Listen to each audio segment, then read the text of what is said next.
Amazina Yahweh? Hakizimana Jean Baptiste. Ok. Vous êtes né en quelle année? Il est né en 1981. En 94, il travaillait dans quel... il habitait dans quel secteur cellule? Yanuye segiteri cyahoze ari Bisesero. Selile Jurkwe. Ok. Ok.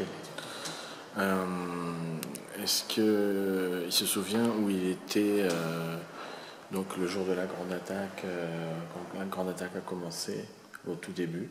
Sur quelle colline?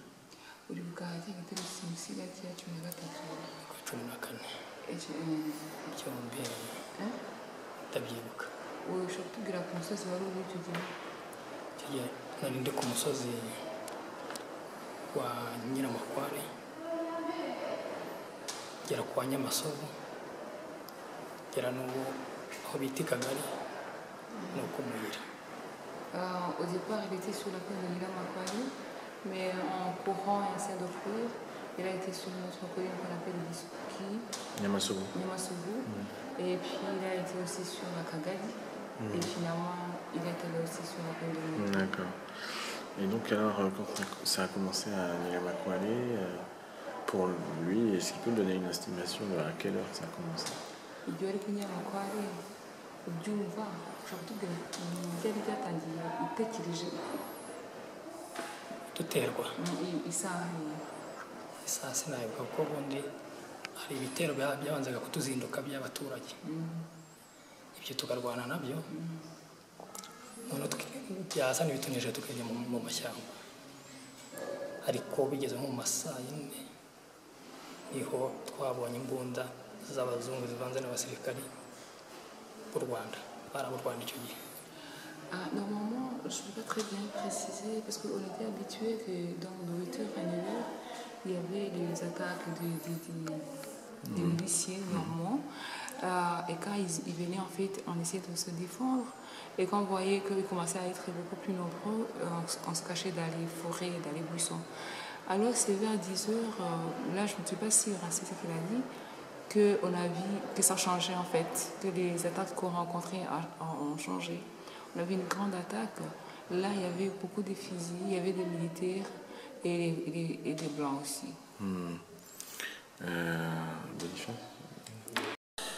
Et alors, donc, ces blancs qu'il a vus à Nyiramakware, enfin, est-ce que ces blancs-là, il les a vus uniquement à Nyiramakware ou ailleurs, ce jour-là? C'est nyine ibitero tugaje bisinzira cyahinduye isura kizanye n'abasirikare n'abazungu. Abazungu baba barabonye abazungu basigaye hejuru ku muhanda bakajya bohereza imbunda nyine zikomeye mu ishyamba. None ubwo twebwe amasasu yabashije kutuzibiranya, none aba baturage babona umwanya wo kwinjiramo. Ubwo twasohotsemo twinjira muri Nyiramakware hejuru turenguranya Nyamasovu, ari naho nyine twageze iyo ku Muyira. Cya gitero noneho cy'abazungu n'abasirikari bahise bazamuka umuhanda ruguru baturasa barebesha ku Muyira. En fait, quand ça a commencé, il n'était pas encore sur Nyiramakware, il était sur Akagari, tout près de la route. C'est là où il a vu les militaires et les blancs. Et donc, comme il tirait vers eux, il courait. Et quand il courait, les miliciens aussi, donc, les trouvaient facilement, les tuaient plus facilement. Alors, c'est ainsi qu'il a couru vers Nyamasovu, vers Nyiramakware. Et puis, de Nyiramakware aussi, il continuait à tirer sur eux. Et donc, ils ont continué à courir jusqu'à Nyamasovu. Bon, Nyamasovu, ils ont vu qu'il y avait d'autres qui étaient sur Muyira. Et là, ils ont voulu rejoindre d'autres groupes qui étaient sur Muyira. Mais là, sur Muyira et sur Nyiramakware, ils ne voyaient plus les blancs. Parce qu'ils continuaient tout au long de la route. Ils continuaient à tirer, mais là, ils ne les voyaient plus. Donc, les militaires et les blancs, ils ne les voyaient plus. Il les a vus seulement quand il était sur tout près d'Akagari. C'est là où il a appris. Ah, d'accord. Ok.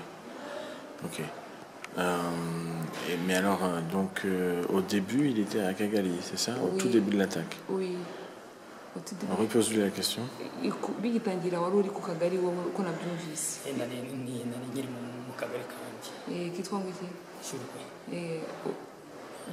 Ururazamu. Ubwo yari serire Jurwe. Hanyuma ugeze ubwo noneho nyine dutewe n'igitero gitoya twinjiye mu ishyamba kitarazamo abasirikare.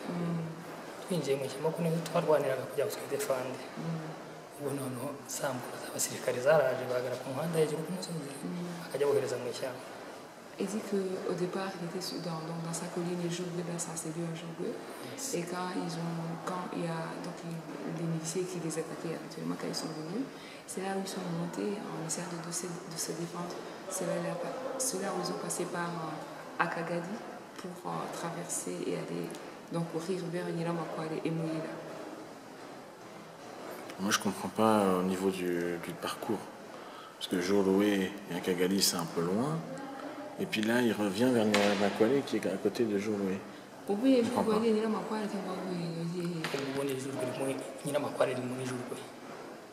Nyiramakwale, c'est sur Joloué. Oui, c'est bien comme je Akagari bavugaga ntabwo ari akagari kari akagiseso. Ah d'accord. En fait, Akagari, c'est pas la colline qui est à côté de Mouila. Non. Donc en fait, Akagari, c'est la cellule. C'est qu'il a dit, j'étais encore dans mon Akagari. Et moi, j'ai cru Akagari de Joloué. De Joloué. D'accord. Donc en fait, si j'ai bien compris, pose-lui la question, il y a bien un Akagali de Joloué et un Akagali à côté de la colline qui est en bas de Mouila. Donc, vous que tu disais, c'est il y a un gars qui a dit mu Kagari, bavugaga wari ukiri ku kagari kawe ka Joloué. Ubundi icyo gihe cyari serire. Ubwo ku murenge nyine ari naho ku musozi mbere ari naho uwo musozi urimo wa Nyiramakwale. Sinabyumvise kubera mu Bisesero hari ahandi hantu hitwa Akagari, umusozi w'Ikagari. Umusozi ntabwo ari ho bavugaga. Ubu naho twawugezeho tuvuye muri Nyiramakwale kuko niho twabashaga kujya kwisuganya n'abantu. Voilà, quand il a dit Akagari, en fait, c'était sa cellule Joloué. C'est là où il a dit sa cellule à Joloué. Oui, Joloué. Oui. Sa cellule qui est dans Joloué. Oui, qui est dans Joloué. Mais c'est... Non, Akagari, en fait, il m'a induit en erreur. Akagari, c'est comme ça qu'on dit cellule aujourd'hui. Ah, d'accord. Egise selire. Nicyara Akagari kera. En fait, quand il a dit Akagari, il a voulu que je comprenne qu'il était encore dans sa cellule. D'accord. Ni selire selire Joloué. Wowe uburyo amazina yakoreshwaga kera kuko turaza kuyavanga nitubwire sibyo. Tugiye noneho twari muri selire Joloué. D'accord. Donc moi j'avais mal compris. Il a dit qu'il était encore dans son Akagari, qui est Joloué, qui est la cellule de Joloué. D'accord. Oui. D'accord, donc alors si j'ai bien, je résume. Il a dit que c'était à quelle heure que ça avait commencé? 9h? Non, 10h? Il dit que lui, il dit que c'était à 10h. D'accord. Donc à 10h, il est sur la cellule de Joloué. Dans sa cellule, il voit les miliciens arriver. Et il voit des blancs sur la route en même temps ou les blancs arrivent après les miliciens?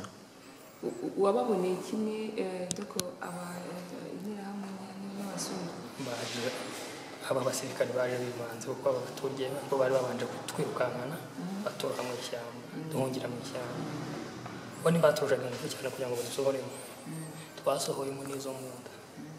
En fait, il dit normalement c'était toujours comme ça. En fait, ils venaient très tôt matin entre 8h et 9h, les miliciens normaux.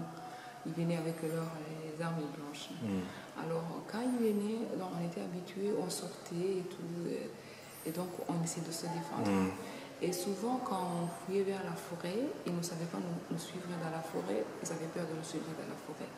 Alors c'est vers 10h qu'on a entendu que ça changeait. Il y avait des tirs.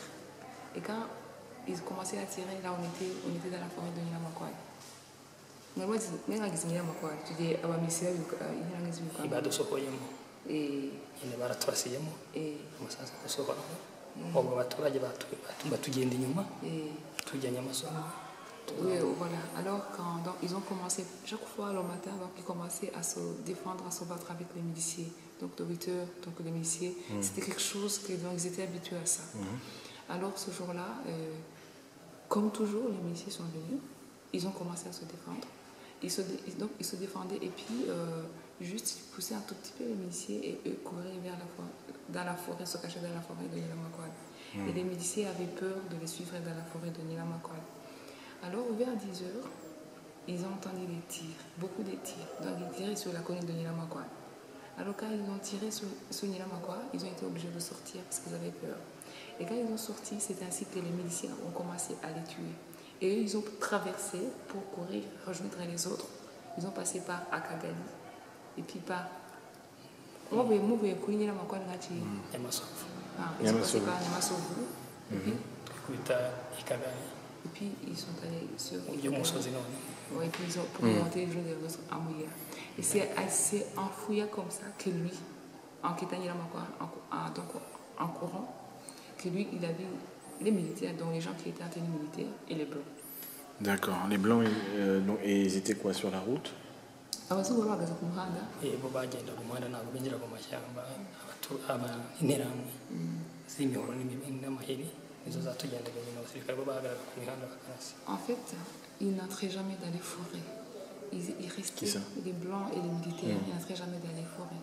Donc, ils restaient autour de la route et ils tiraient dans les forêts. Et donc, les gens sortaient de leur cachette. Et c'est ainsi que les miliciens les tuaient. Donc, ils se tiraient les tueurs. D'accord. Alors là, ils étaient sur quelle route? La route principale ou qu'est-ce que... Je dis à Abazungu babonye kuwuyu muhanda. Uriya uva Bisesero ukinjira hano mu giturage ubu nyine baturutse ku munini baza ku giturage bagarahiriza Nyiramakware ku musozi wayo. C'est la route qui est juste qui vient sous le sommet de Nilamakwal et qui continue après les écoles et il continue, il va même vers Bisesero la route. D'accord, c'est la route principale. C'est la route de Mumuga? D'accord. Donc en fait, cette route-là, au début, on est en face de Nilamakwale. Après, on tourne à gauche. Et là, on arrive à Kanyinya. Et après, au Wingabo, c'est ça? C'est cette route-là dont tu parles, dont tu les aurais vus? Oui. Unyure hejuru ku mutwe wa Nyiramakware ariko iyo ukomeje ukagenda ukajya i Kanyinya kuko Kanyinya none bataye ku Kanyinya baza mu kudukura muri Nyiramakware none basubiye bahise nyine bafata undi munini bakomeza ku Kanyinya bagera aho bita ku cyapa. Donc quand ils sont barasa kumuyira nyine quand ils ont sorti parce qu'en fait il y avait sur les collines Nyiramakware et Muyira il y avait toujours des gens donc et c'était difficile, les miliciens ne pouvaient pas laisser les sortir de là. Alors quand ils ont tiré sur Nilamakwal, donc sur nous qui étaient enseignants, pour nous faire sortir. Alors nous on est sortis, c'est ainsi que les miliciens ont continué à nous tuer comme ça en fouillant. Et eux, ils sont continués, ils se battent. Bavuye aho Nilamakwal basukora ça. Basubiranye kwandi ku mashuri binjira mu muhanda munini. Barazamuka. Barabona ari imodoka ari paritse ejo.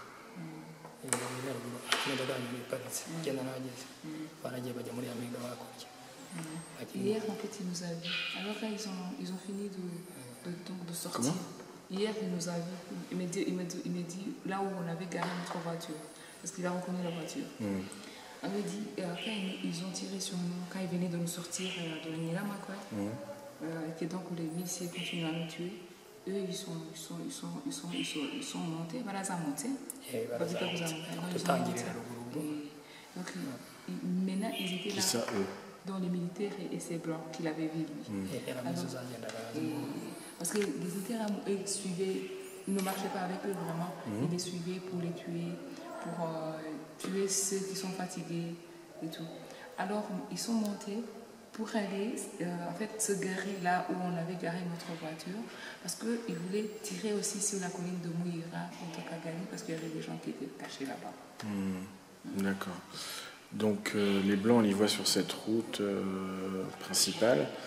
Est-ce que les Blancs et les militaires vont aussi sur la petite route qui va vers Akagali? baranyuze no ku gahanda gato kagiye i Kagali barahanyuze baranyuze kagahanda gatambika gutya ariko ntiburiye ku muyira barasaga kuko twageze ku muyira nanone babandi igitero cyatubitse mu gisogo kiraturasa giturashe gihurana na za ntera zageze dukurikiye noneho bakoresha amasasu. abo bantu abasirikare bo bagumye kuri ka gahanda nyine kagiye Kagali barasa ku muyira. Donc les militaires ont resté sur la petite route, il y a sur la petite route qui va à Kagali pour tirer sur Mouyira. Mais ils n'ont pas descendu ou rentré, essayer de poursuivre. Ils restaient sur place et ils continuaient à tirer. Donc plus sur la route principale, mais plus vers la petite route à Kagali. Et bien divisé le monde, noneho batambutse ku muhanda munini kuko urabona ko barasaga umuyira bawuhanamye noneho hari n'abandi barasaga urabona ugiye Kagali hari agahanda kakagenderano gatoya hari n'akandi n'ubundi gace gasa n'akamanuka kutwo duhanda tubiri bari kumwe n'abasirikare nyine barakurutiraga bagakora atake noneho twebwe kuba tuvuye ku muyira tugaruka muri wa mubanda wo hasi ari wo musozi wa Kagali ni naho abantu benshi banashiriye cyane kuko niho bari bamaze guhurira n'abaturage baturutse baje badakurikiye n'abamanutse ruguru amasasu atuzibanye ubu umuntu wavuye aho ako kanya yari yakwari kuvuga nyine ngo niko gucika. En fait, il y avait une partie qui est restée. Il m'a dit qu'il y a deux routes, des petites routes, qui sont, je crois, qui viennent de la route principale. Il y a une route qui va vers Akagali, qui entre directement d'Akagali. Il y a aussi une autre route qui est à côté de cette route. Donc c'est comme si on dirait un croisement de deux routes. Alors il dit qu'il y a une partie qui est restée là, des militaires là, c'est des militaires qui est restée là, qui continuent à tirer pour sortir les gens, aider les miliciens à pouvoir donc tuer les gens. Mais il y a d'autres aussi qui sont partis là où on avait garé notre voiture, dont les Blancs d'ailleurs, c'est là les Blancs, qui tiraient vers, qui voulaient sortir les gens qui étaient sur Mouyira. Il me dit ce jour-là d'ailleurs, c'est là où on peut dire qu'il y a eu des rescapés.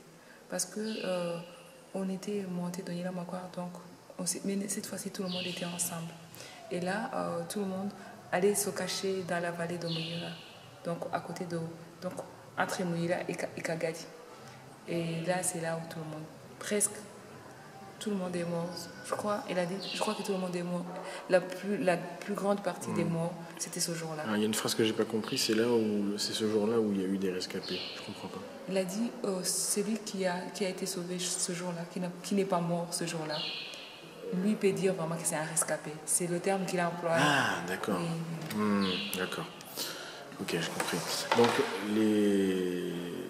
quand ils voient les Blancs en particulier, ils sont restés sur la grande route ou ils sont allés sur les petites routes qui vont vers Mouyira? Abazungu nabo bagiye ku duhanda duto cyangwa bigumiye ku muhanda munini kireka abasirikare nibo bagenda ku duhanda duto. Urumva baparitse imodoka harya nyine ku muhanda munini binjira ku duhanda duto ariko ntibinjiye mu bihuru uba bibangiye n'abazungu ubundi bari bavanze n'abasirikare kuko twebwe tunava mu Kagali twaraje tubiyahuramo noneho tuyahuranye umuhanda twambukaho bita mu kazi na ndimo.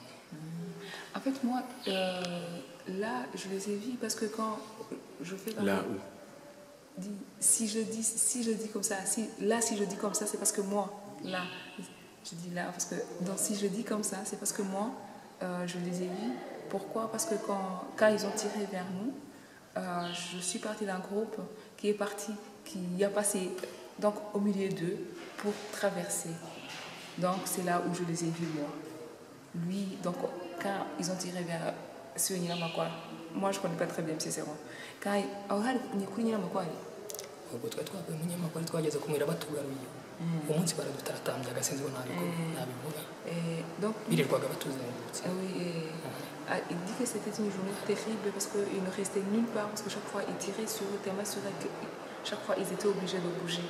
Alors pour la première fois quand ils ont entendu des tirs, qu'ils ont sorti, il y a un groupe qui a pu traverser donc, ce groupe de militaires et ce groupe de blancs, parce qu'il y a un militaire qui était derrière eux. Donc quand les rescapés sortaient de leur cachette, les miliciens pouvaient les tuer plus facilement que quand ils sont cachés dans leur buisson. Alors quand lui, il est sorti, il a traversé au milieu donc, des militaires et des blancs pour...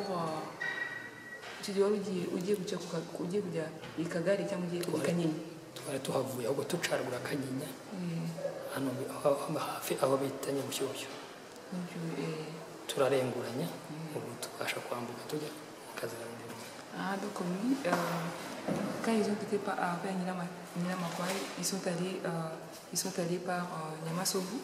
Okay. Et Nyamasovu, quand ils ont continué à sentir les tirs, là, ils avaient vu qu'il y avait les militaires en sortant de la Nyilamakwai, les blancs. Mais là, ils ne voyaient plus personne. Ils sentaient seulement des tirs partout. Alors, ils ont sorti de Nyamasovu pour aller vers Akagali. Et là, c'est là où ils ont vu Wakaira. Presque qu'on a gommaz. Urabona kwanza hano imodoka yari iri mu gihari hakurya kubaza amakuru urabona uduhanda utuhanda tubarabara duto wasohotse mu muhanda nyine mugenda harakagiye Kagari n'akandi kagiye mu ngo harya hepfo kagenda gutya ubwo ni ukuvuga ngo bavuye mu modoka mu muhanda munini binjira mu kuri Kaganda bariba umugira gutya. La deuxième fois où il a vu ces militaires et ces blancs, c'est là où on avait garé notre voiture. Il m'a dit que donc à côté de la grande route, il y a deux petites routes. Il y a une route je crois que c'est l'autre qu'on a pris, qui va vers Akagali et Mouida. Il y a une autre route aussi qui entre directement dans les maisons des gens comme ça, une petite route. Alors eux, ils étaient sortis sur le croisement de ces deux petites routes pour pouvoir tirer très bien ce mur-là. Ah, donc ils étaient sortis de la route principale. Oui, ils étaient sortis de la route principale. D'accord. Là, ça fait 2 fois qu'il cite Kazilandimoué. Il faut qu'il me le dise. Oui, là, c'est là. Parce que là, je comprends. Il faut que... Kazilandimoué, toi, tu sais où c'est où? Je sais où c'est, mais dis-moi ce qu'il me dit. Moi, je sais où c'est. Moi aussi, en fait, il me dit, il n'est pas très pressé. Alors, il a fait 2 fois qu'il me dit Kazilandimoué. Il y a Kazilandimoué. Ni ukuvuga ngo twebwe twaraje bari kuturasa i Kagari. Muvuye i Kagari. Tuvuye kumira tumanutse Kagari kuturashe. Igihe bari kwica abana n'abandi bafite intege nkeya nyine. Babemeye guhagarara. Abenshi barahagaze. Twebwe twabaciyemo ku muhanda turenguranya umuhanda. Twambukiranya aho bita mu Kazirandemwe. Niko kubacika uwo munsi. Alors il dit que quand justement il continuait à tirer sur eux, sur Akagali, quand ils étaient Kagali. Qui tirait sur eux? C'est ça que je les comprends militaires. pas. Ouais. Les militaires qui étaient avec les blancs. Parce qu'il ne dit pas que les blancs ont tiré. Il les a vus, mais il voyait que les militaires tiraient. Il ne sait pas qui a tiré. Les tirs venaient de là-bas. Alors quand il continue à tirer vers eux, donc il y a ceux qui sont restés, ceux qui sont donc les rescapés. Non, je veux dire les Tutsis parce qu'ils sont morts, ils ne sont plus rescapés. Ils sont ceux qui se sont sentis découragés. Ils se sont arrêtés, donc ils ont accepté de mourir sur place. Et donc il y avait les tirs, il y avait les missiles aussi, ils les ont tués par là. Mais eux, les jeunes, avec d'autres jeunes avec qui ils étaient, ils ont continué à courir, ils ont traversé ces militaires pour aller vers Kazilandemoué. Ah, voilà, c'est ça, d'accord. C'est ce que j'avais déjà entendu ailleurs, d'accord. Donc là, quand il parle de traverser vers Kazilandemoué, c'est quand ils sont dans le secteur, enfin dans Ikagali, tout ça, c'est ça? Tu dis, moi, je vais Ikagali. Et où? Oui, il venait du Kagali. Ils ont parti de Mouira, Koura, vers la vallée de Mouira. Ils ont monté vers Kagali. Et c'est là où ils ont traversé pour aller à Kazilandemoué. Donc en fait, pour aller à Kazilandemoué, il faut traverser la route principale. Quand on est de Mouira, pour aller à Kazilandemoué, il faut traverser la route principale pour aller à Kazilandemoué, c'est ça?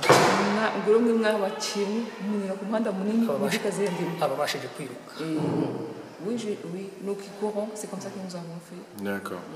Et c'est à ce moment-là, au moment où il traverse la route, qu'il voit une deuxième fois les Blancs avec les militaires rwandais, c'est ça? uwo ni wo munsi wa mbere nababonye ibyiciro bibiri. C'est le premier jour et moi je les ai vus 2 fois. Donc la première fois quand on est sorti et là. Et là attends, quand on est sorti... De Nyiramakwari, quand ils ont fui de Nyiramakwari. Donc la première fois, d'accord. La première fois... Que je repose la question d'abord. ubwa mbere nabonye kuri Nyiramakwari nyine sibyo baturashe ubu ngubu twabasha gusohorwa mu ishyamba n'amasasu y'abasirikari yazanira hamwe twabitaga abahutu badukuraga mu ishyamba noneho ubwo baratugereka bo abasirikare ntibajya mu ishyamba ubwo bo bahita bafata umuhanda basubiza ruguru bajya kudutangirira umurira niho twateraniraga twese baba abajurwe Kigarama abari baratutse imyanda yose tugeze ku muyira twabashe kuvuga ngo tubarwana abantu twari dusanzwe dufatanya noneho babazungu n'abasirikare bageze ku cyapa mu bisesero bibi bareba umuyira nyine uwo niho batangiye gushinga imbunda zikomeye baraturasa za mbunda zituruhu za ngufu twajyaga turwana. Donc la première fois quand il les a vus, c'était quand ils sortaient de la Nyiramakwari. Et chaque fois qu'on le faisait, ils couraient. En fait, ils voulaient aller rejoindre les autres villes au Mouila. C'est ainsi qu'ils ont fait tout ce qu'il a dit, tout. Passer par là, Nyamasovu et tout, Kagali puis Mouila. Mais quand ils sont arrivés sur Mouila, sur la colline de Mouila, maintenant il y avait beaucoup, donc il y avait des tirs, vraiment des tirs qui sortaient donc, qui faisaient peur et que donc tous ils ont essayé de sortir sur la colline de Mouila. Sortir de la colline. De la colline de Mouila. D'accord. Et puis c'est là où donc les autres, il y a ceux qui se sont dit de toute façon on n'a plus rien à sauver, ils se sont arrêtés, ils ont accepté de mourir comme ça, eux qui ne pouvaient pas courir. Alors c'est la deuxième fois où il a vu les Blancs parce que c'est là où il a préféré courir avec d'autres jeunes et les traverser pour aller vers Kaziandemo. Traverser la route. Traverser la principale. Principale. D'accord. Oui, voilà. D'accord, ok, ça y est, j'ai compris. Oui. Merci. Ok. Dis-lui, je suis désolé, hein, c'est parce que bon, j'essaie de bien comprendre le parcours très précisément. J'espère qu'il comprend que je connais aussi Bisesero, donc comme ça je peux vraiment être sûr que son témoignage est parfait, quoi. Ati mbobari kubuza musubiza n'atwe nako ndakubaza kuko ati nanyize Bisesero ati nagira ngo nubaho umwanya uze kugira ngo nuve ko ari byo ariko tsusha kurusha twageze tuya yabyumvise nyine jangira ngo yagira ngo maze. OK. Donc alors j'ai une question à lui poser. Donc il y a des gros tirs vers Nyiramakwari au début, hein. Et puis quand il arrive à Mouira, il se rend compte qu'il y a aussi des gros tirs. Est-ce que selon lui, les bombardements, on va appeler ça comme ça, les bombardements de Nyiramakwari et les bombardements de Mouira, est-ce qu'ils ont commencé en même temps ou c'était d'abord Nyiramakwari et après Mouila? Je sais très bien que, évidemment, d'abord il était à Nyiramakwari et après à Mouila, donc il pourrait se dire, est-ce que ça a commencé, c'était successif? Mais est-ce que, je ne sais pas, selon lui, quand il est arrivé à Mouila, c'était déjà commencé aussi, tout comme à Nyiramakwari, 1 heure plus tôt, quoi, par exemple? Ati kweko ati ayo bombardement ibyo bunda bya rutura muvuga ati wibaza ko byatangiriye rimwe kuri Nyiramakwari no kumuyira cyangwa se babanje barasa ku Nyiramakwari bajya kubona kurasa kuri Muyira? Ubundi twebwe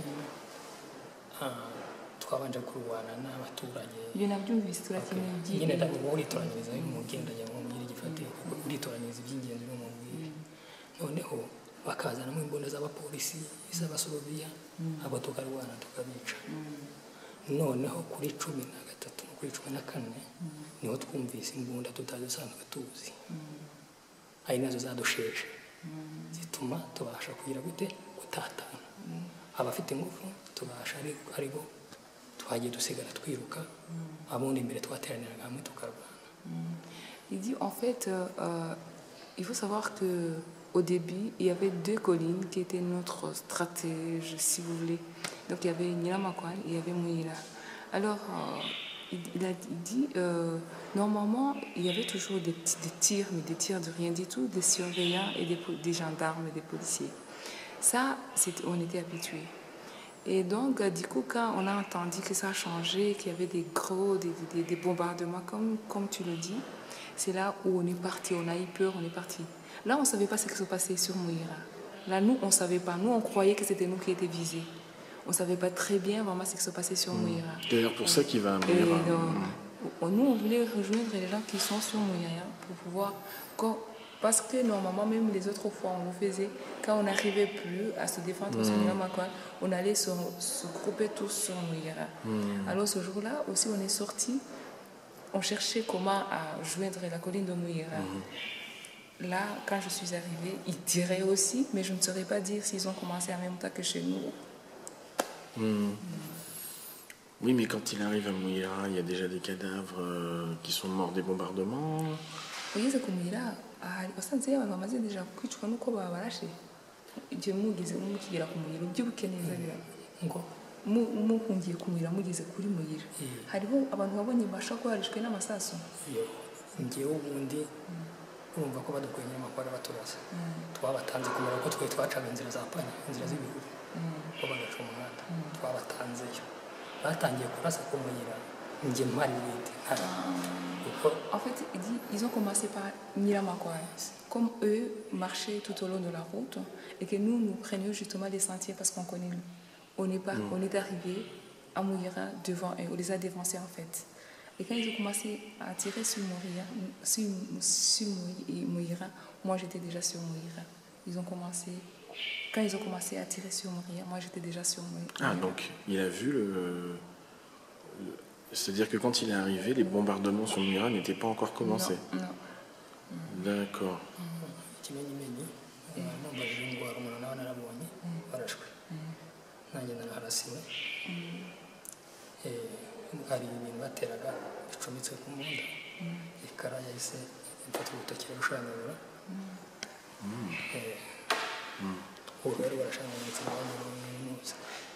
ubu icyo gihe niho twanabonaga nyine n'umuntu n'ubwo barasimbira yanjye gutya amaraso umutima ahita anyagamira Nous déjà quand on sortait de Nyiramakwan, ils tiraient sur nous. Il y avait des gens, donc il y avait les miliciens qui tuaient les plus faibles avec les machettes et tout, mais les autres aussi continuaient à tirer et nous on continuait à courir. Donc il y a un éclat parce qu'il y a des choses qui mettaient sur leur fusil et qui sont comme des feux, il dansait comme des feux et c'est là il a touché. Mais parce que là ça avait coupé, on recommence la question. Donc quand il est arrivé à Mouira, les gens au sommet n'étaient pas encore morts. Non. Ugeze ku Muyira nta muntu wari bwicwe n'isasu kuko bataratangira kuharwanira twari turi kwiyegeranyirizayo nabo bari kwigeranya kugira ngo tubanze twegerane babone uko batutsinda tweze nyine ibi bya bitero byaje bidukurikiye impande bikadukubakuba nkatwe tukurira umusozi ngo turarwana nabyo noneho ntitwari bwakamenye ko bafite za mbunda zikomeye ko twari dusanzwe turwana n'imbunda zabo zoroheje tukazitsinzura. Oui, comme je le disais tout à l'heure, comme nous on passait par les sentiers, donc on est arrivé devant, on les a dévancés. On était avant eux sur Mouira. Et donc là, ils n'avaient pas encore tiré sur la colline de Mouira.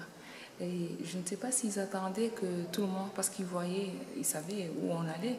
Alors je ne sais pas s'ils attendaient si tout le monde se groupe sur la colline de Mouira avant de commencer à tirer. Et de toute façon, quand les gens de partout sont venus pour se regrouper sur la colline de Mouira, c'est là qu'ils ont commencé à tirer comme ils l'ont fait sur Nyiramakwan. Est-ce qu'il dirait que les tirs sur Nyiramakwan étaient un peu différents de ceux de Mouira ou c'était à peu près la même chose?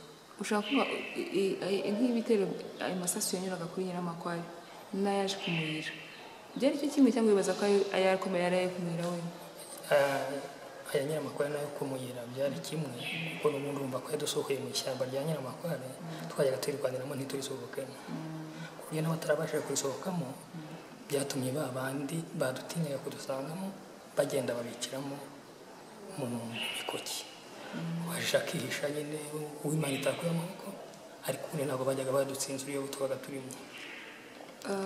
Moi, je dirais que les bombardements étaient pareils. Parce que même l'avant, comme je disais, il y avait des tirs des policiers, des autres. Ça ne nous faisait pas sortir de Nila Makwal. On restait, on se cachait. Et comme ça, les miliciens ne savaient pas venir me chercher dans Nila Makwal. Mais ce jour-là, c'était terrible. Quand ils ont commencé à tirer, c'était tellement fort que tout le monde est sorti.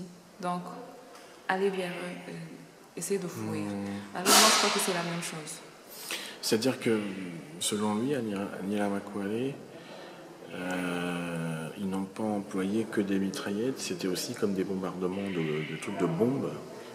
Nyine kuri Nila Makwale rero ntabwo ari za mitrailleuse gusa bakoresheje indi imeze nk'aho ari amabombe bitibutse umusozi. Barasaka urebye ubu urabona ko umuntu amaze kumenya imbunda nyine. Nila Makwale barashishagamo za mashirigani ziriya mbunda mbega zisohora abantu mu mashyamba. Avant, je ne pouvais pas le dire, mais aujourd'hui, comme on voulait savoir, je peux dire ce qui s'était passé. C'était avec les machine guns, parce que les machine guns, je ne sais pas de quoi il s'agit moi, parce que les machine guns, c'était les sœurs. Oui, c'était les sœurs qui pouvaient me sortir de nos cachettes. Maintenant je le sais, mais avant je ne savais pas de quoi il s'agissait. Mais je dirais que c'était des machine guns. Il a dit stream aussi. Il a dit ils envoyaient aussi des streams. Voilà. Et puis il m'expliquait, les streams en fait, on les met au désatage. D'accord. Ok. Pardon. Donc, alors si je résume, donc, question suivante. Donc tout à l'heure, il avait dit à quelle heure que ça commençait les bombardements à Nila Makwale. Ils ont commencé à quelle heure? Et donc selon lui, à peu près. Hein, et combien de temps il a mis à rejoindre Nila? Et combien de temps après qu'il est arrivé, les bombardements ont commencé? Ati waryo tugiye ko byatangiye yari kuri Nila Makwale. Ati hanyuma umwanya wafashe kugira ngo ugere ku muyira byaba byaratangiye ryari ugeze ku muyira. Ubundi ati ntabwo wabimenye neza utakugerageze kurumva ngereranyije nkurikije n'uburyo twageze mu kazi rimwe tukabona akanya ko kuruhuka. Ubundi Nila Makwale byatangiye mu masaha twasohotse hafi mu masaha 5 tumaze gusohoka kuko nyine ntabwo twasohokeragamo rimwe wagiraga ubwoba gatumbuka kare uwagapfa. Harimo naho byageze gufata icyemezo ngo tugendere rimwe tugende kuko umuyira saa 6 bari kuharasa tu saa 6 nk'iyo kuko n'ubundi baradutangaga ntabwo twagenderaga gutyo nk'abafashe urugendo hari twagenda bakadukoma imbere ubundi twabashije kumva tubonye aganya mu masaha 11. Moi je dirais que donc nous ils ont commencé chez nous vers 10h. Et donc, quand j'ai vu le temps que j'ai passé pour arriver jusqu'à Mouira, parce qu'on n'est pas partis tous en même temps, parce qu'il y a ceux qui sont partis tôt et qui sont d'ailleurs morts, parce qu'ils ont tombé, ils ont rencontré tout de suite les miliciens. Et je dirais que nous sommes arrivés vers Mouira vers 11h. Vers 11h. Alors, je dirais qu'ils ont commencé à tirer vraiment comme ils ont fait sur Nila Makwale. Vers midi, entre midi et 13h. Là, je ne serai pas exact parce que moi, j'ai pu respirer quand je suis arrivée à Kazilandemo. Là, franchement, je ne sais pas, je ne dirais pas, je ne serai pas précis quant à l'heure. D'accord. Et alors, donc, s'il arrive si les bombardements à Mouira commencent vers midi, 13h, vers quelle heure il passe la fameuse route? Au bout de combien de temps après les bombardements de Mira, ils passent la route là pour aller à Kazilandimwe? Ati ushobora kwibuka ati niba utekereza ko batangiye kurasa hagati ya saa 6 na saa 7 ku Muyira.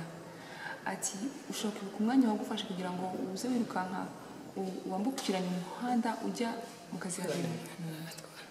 Twaragokeye cyane kuko twambutse mu masaha 9 kugira ngo tubone akantu ka kezi mbega icyambu nabyita icyambu kugira ngo tubone uko turenguranya umuhanda ubundi byari byatugoye. Il dit c'était trop difficile et je crois que ça va être très difficile aussi d'expliquer parce que pour pouvoir traverser la route, ça a été très difficile. Donc c'était en fait risquer tout, le tout et le tout. Parce que, alors je ne sais pas, je dirais que c'était peut-être à 15 heures. D'accord. Donc au moment où donc les blancs sur la route, ils les voient vers 15 heures alors. ubwo rero abazungu ngiye kubabona saa cyenda igihe mwambukaga uwo muhanda. Niho twabasanze barimo n'abasirikare bo ntabwo bajyaga mu bihuru, barasaga bibereye ahantu harengeye, birengeye nyine. Oui, là je les ai vus, c'est là où je les ai vus vraiment, parce qu'eux n'entraient pas dans les buissons comme les miliciers, ils étaient sur la route, et là je pouvais les distinguer. Et les premiers blancs à Nyiramakware, donc c'est vers 10-11 heures quoi. Hati hagati abo babonye ubwa mbere kuri Nyiramakware ni hagati tugiye saa 4 na saa 5. Ubundi badusanzemo saa 4 niho batangiye kuturasamo. Ubwo rero twaciye igikuru twebwe ntitwasubije umuhanda, ahubwo twasubiye guhurira he turasirwa ruguru tunabasanga ku muhanda tujya mu kazi. Oui, parce que sont les mêmes, parce que je les ai vus, donc c'est à partir de 10 heures qu'ils ont commencé à tirer sur nous Nyiramakware, et quand on est sorti pour passer dans les buissons, aller essayer de rejoindre la colline de Mouira, oui, on les a vus. Mais je les ai encore revus quand j'ai essayé de traverser la route pour aller à Kazinademo. Et alors selon lui, ceux qui tiraient les grosses armes, je lui demande son avis, et je sais qu'il n'était pas là pour voir tout, hein, évidemment. Mais selon lui, donc, le poste de tir vers Nyiramakware, il s'est déplacé sur la route principale pour aller tirer sur Mouira. C'est-à-dire que le poste de tir vers Nyiramakware, est-ce que en fait, c'est ce poste de tir-là qui se serait déplacé vers Mouira pour après tirer sur Mouira? Ati uko byeka urakeka ko yaba bandi mbese ya position nkuko bayita yatiraga yarasaga kuri Nyiramakware aba niyo yazamutse gakomeza kagenda kurasa kuri Mouira. Mpamvu sinabikeka kuko twarabirebaga, urabona uzamutse Nyiramakware ureba winjira Nyamasoro, noneho uba ureba n'umuhanda wose uzamuka, kandi bo n'imodoka bakoreshaga, twe tugukoresha amaguru mu bihuru turenguranye imisozi, kurenguranye urenga umusozi ufata undi. Ubwo urumva twagendaga dutanguranwa nabo kugira ngo turebe ko twakwisunga bene wacu bari ku Mouira. Oui, je crois parce que comme tu vois, quand on traverse en quittant Nyiramakware, nous on marchait à pied, on passait par les buissons et puis on dépassait les collines, on devait donc monter les collines, les descendre pour essayer de rejoindre les nôtres qui étaient sur la colline de Mouira. Alors tout au long de la route, on ne voyait plus peut-être les personnes qui occupaient les voitures, mais on a vu que ce sont les mêmes voitures qui continuaient. Ah, d'accord. Donc il a vu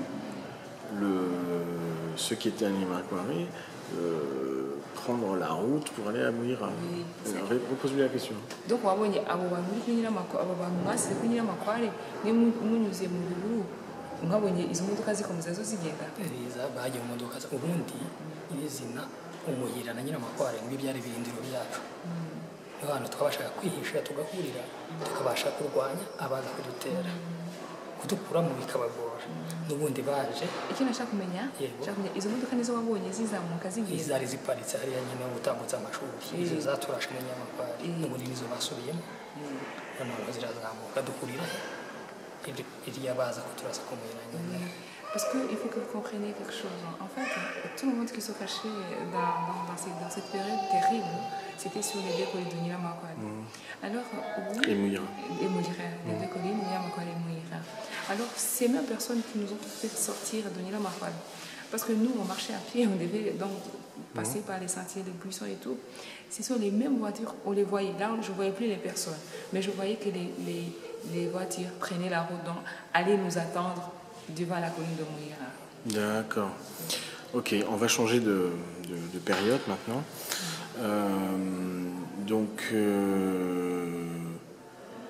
le jour du sauvetage, est-ce qu'il se souvient quand les Blancs sont arrivés, donc c'était le 30 juin, le jour du sauvetage? ati umunsi abazungu baza kubakiza da urabyibuka we wari uhari kutabwiye 30 nari mari neza gutya. Oui, j'étais là très bien, j'étais à côté, j'étais d'ailleurs là vraiment. Alors, donc moi ce que je voudrais comprendre, c'est comment ça s'est passé la rencontre le jour du sauvetage. Où est-ce que c'était? Ati ariko ushaka kutubwira neza uwo munsi aho mwahuriye nabo bazungu baje kubafasha uwo munsi wo kubakiza. Ubundi umunsi baza tugahura so badukirijeho. Allez de la mourir. Il veut savoir parce que il dit, est-ce que tu fais savoir le jour où nous ont sauvés ou le jour où on s'est rencontrés pour la première fois avec eux? Le jour où ils se sont sauvés. Ati arashaka uriya munsi w'itaki 30 babakijije apana wa munsi mwahuye bwa mbere. Ubundi kuza kwabo uburyo uriya munsi w'itaki 30 umunsi babakiza apana umunsi baza bakavugana bakabataho ngaho. Uwo munsi uwo munsi baje ari nimugoroba. Et ce jour-là, le jour dans le 30, en fait, ils sont arrivés le soir. Ils sont venus, c'était le soir. D'accord. Umunsi baza bakaduta bari batubwiye ngo nitube twihisha ngo bazaza kudukiza ngo nyuma y'iminsi 3 ariko uwo munsi badutwarira intwaro twarwanishaga twatonesiga turi n'abato cyane. Je lui dis parce qu'il dit laisse-moi d'abord commencer parce qu'ils sont venus, ils nous ont promis qu'ils allaient revenir nous sauver après 3 jours. C'est ce qu'il disait. Dis-lui qu'en fait j'ai plein de témoignages là-dessus, donc l'histoire on la connaît très bien. C'est l'histoire qu'on connaît moins bien, c'est le sauvetage, les conditions du sauvetage le 30 juin. Ati mu byukuri uko kuntu baje n'ibyo wababwiye abantu benshi barabitubwiye. Icyo dushaka ni by'umunsi 30 cyagiye umunsi wo kubakiza. Umunsi baza ngesigaye kandi bari 30 ari wo nyiriza tuva mu bihuru. Baraje ngesi nari hafi y'umuhanda ariko imodoka turazibona nimugoroba hafi masaa 12. Tugiye twumva umuntu umwe ahagaze ati imuve mu bihuru yenda twaba tugiye gukira niba tudapfuye. Twaje n'ubundi dufite ubwoba nka kwa kundi baje mbere ariko n'ubundi kuko twarageze ku rupfu turavuga ngo dushatse baba ari bo batwiyicira. Ariko noneho kuko baje n'ubwire. En fait, c'est vrai que ce jour-là, je ne me rappelle pas si c'était le 30, mais c'était après les 3 fameux jours. Moi, je n'étais pas ce jour-là vraiment au bord de la route. Mais j'ai entendu une personne parmi les nôtres qui disait « Sortez, ils sont là. Ils viennent peut-être pas pour nous sauver, mais sortez peut-être, on va voir. » Mais nous, parce qu'on s'est dit « On va sortir » parce que c'était vraiment... Aujourd'hui, qui nous tue ou qui nous sauve, mais on doit sortir. Et donc, ce sont eux qui vont nous tuer, mais de toute façon, on ne va pas les laisser.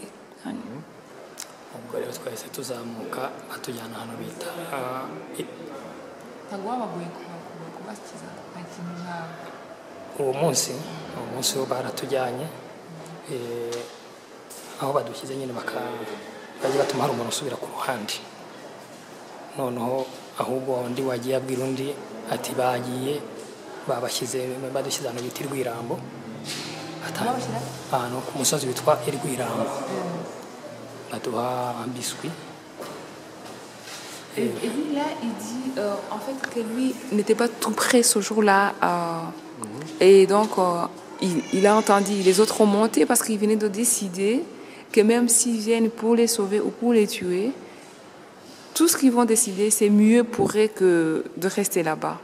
Alors lui, quand il a pu rejoindre la route, il les avait déjà donc réunis sur la colline de Rwirambo et les premières personnes mangeaient des biscuits. D'accord, ok. Monaco Zekchani, est-ce qu'il était à Goma ou à Rambula? Il était à Rambula. Ok, merci. Ok. Oui, donc, vas-y, fais. uti rero uti ntiba abantu bose ntibashaka kubona abasigaye ku muyira n'abasigaye ku nyiramakware basigaye batasohotsemo bagize abana bagakiramo ntacyo kubabona. Ubundi harimo abantu bishe mu misozi itandukanye nka nyiramakware siko bayisohotsemo bose kandi sinako bapfuye bose uwo munsi. Hari abandi baragiye bahitira muri Rugona, umusozi wita muri Rugona. Hari n'abandi bagumye ku musozi wita Kazirandemo batabashije kugera ku muyira, ariko twe twabashije kugera ku muyira duciye izo nzira zose tukanarwana nabo, akagera n'abagwa ku musozi wa Kagari, ni naho abantu benshi baguye. Ababashije kubinjiramo nyirizina turenguranya muri bo, nitwe duhamya ibyabo kuko twababonye umuntu nk'ubone. C'est nous qui peuvent témoigner comme il faut la présence des Blancs et des militaires. Parce que les autres se sont les ont dit. Les gens qui n'ont pas pu quitter la colline de Mouira. Ceux qui sont restés dans la colline de Nyiramakware, parce qu'il y a ceux qui ont pu quand même se cacher dans la colline de Nyiramakware. Et même ceux qui sont sur Rugona, ou même dans la vallée de Kagari, ils n'ont rien vu. Parce que nous, on les a vus parce qu'on a essayé de les traverser, parce qu'on courait. Seuls les gens qui couraient ont pu distinguer les gens qui tiraient. Les autres ont entendu qu'on tirait sur eux, mais si tu les demandes aujourd'hui qui tirait, ils ne sauront pas te le dire. D'accord. Ok.